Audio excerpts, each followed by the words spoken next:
Video ini dibuat untuk menyelesaikan salah satu tugas dalam mata kuliah IAD dengan dosen pengampu Bapak Dr. Johan MPD.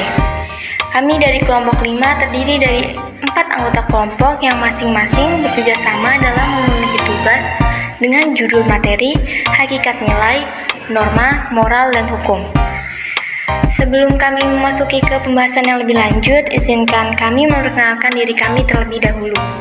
Yang pertama ada Paulina Hania dengan MPM 23250004, Arsya Aulia dengan MPM 23250072, dan yang ketiga saya sendiri Nasya Alisa Fitri dengan MPM 23250073, dan yang terakhir rekan saya Rido Mai Nasrudin dengan MPM 23250087.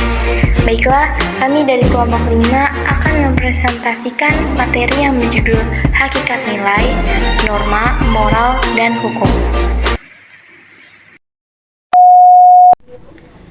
Baik, di sini saya akan menjelaskan tentang nilai.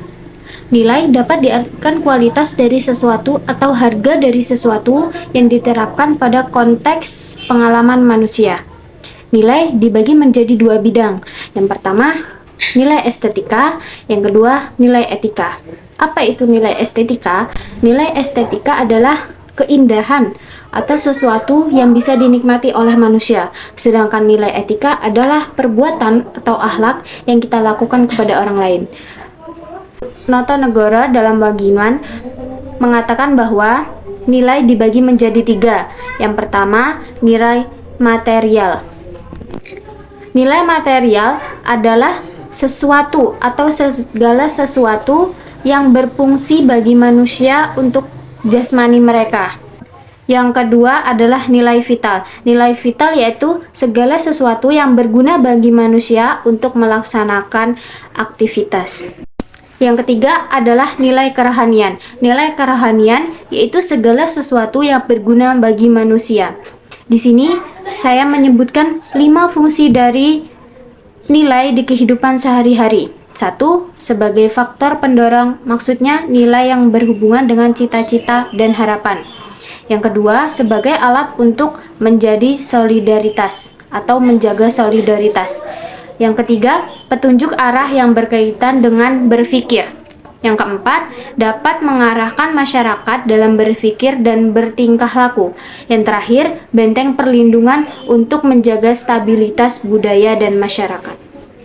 Baik, untuk materi yang selanjutnya yaitu norma.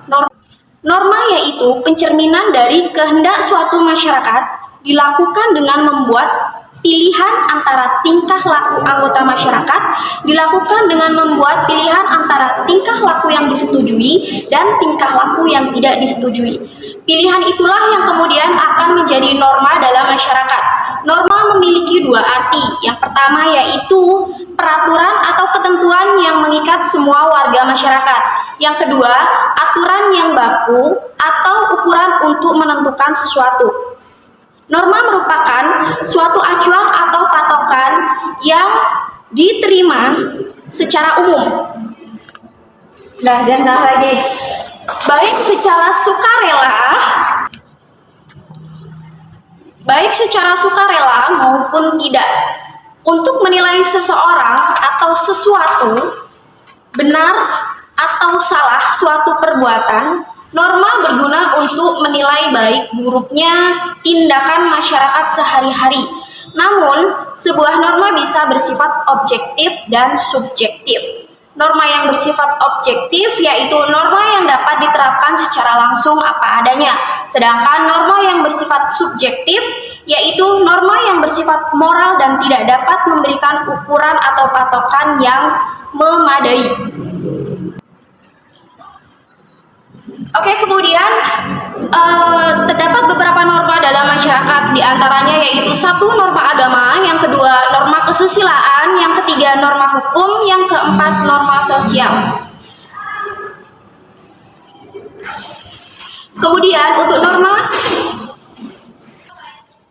Kemudian norma memiliki beberapa fungsi, yaitu diantaranya 1. Untuk memastikan terciptanya kehidupan masyarakat yang lebih aman dan tertib. Untuk yang kedua, untuk mengatur Oke, di sini saya akan menjelaskan tentang pengertian moral. Apa sih yang kita tahu tentang moral? Moral berasal dari bahasa Latin, yaitu mos yang artinya kebiasaan. Dalam Kamus Besar Bahasa Indonesia sendiri, moral dapat diartikan sebagai ajakan baik atau buruk yang diterima umum mengenai sikap, perbuatan, dan kewajiban dan sebagainya.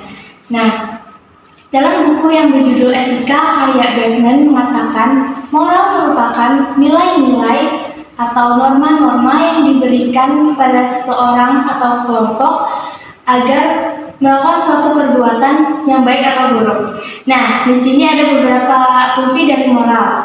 Antara lain, yang pertama itu untuk memotivasi manusia agar bersikap dalam kebaikan. Yang kedua, untuk menjaga hubungan sosial antar manusia. Yang ketiga, untuk mewujudkan harkat dan martabat seseorang. Dan yang terakhir, untuk memberikan wawasan masa depan agar lebih banyak berpikir daripada bertindak. Terima kasih. Materi selanjutnya, yakni adalah hukum.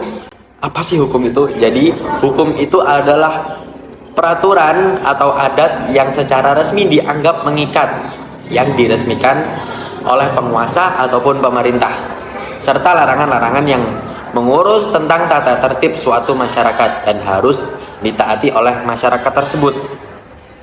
Dengan kata lain, bahwa hukum itu berisi larangan-larangan dan perintah-perintah serta sanksi yang tegas bagi mereka yang melanggar peraturan-peraturan tersebut. Nah, adapun beberapa fungsi dari hukum, yang pertama adalah sebagai alat pengatur tata tertib dalam suatu hubungan masyarakat. Yang kedua, yakni sarana untuk mewujudkan keadilan sosial lahir dan batin. Yang ketiga, itu ada sebagai alat penyelesaian sengketa. Dan yang keempat, itu sarana penegak pembangunan sebagai alat untuk membawa masyarakat ke arah yang lebih maju lagi, ke arah yang lebih baik lagi. Adapun tujuan dari hukum itu untuk menciptakan kondisi yang aman dan tentram di masyarakat. Dengan kata lain, untuk mengatur perilaku individu, menjaga stabilitas sosial, serta memberikan landasan bagi penyelesaian konflik dan penyelamatan. Mungkin cukup sekian presentasi dari saya. Wassalamualaikum warahmatullahi wabarakatuh.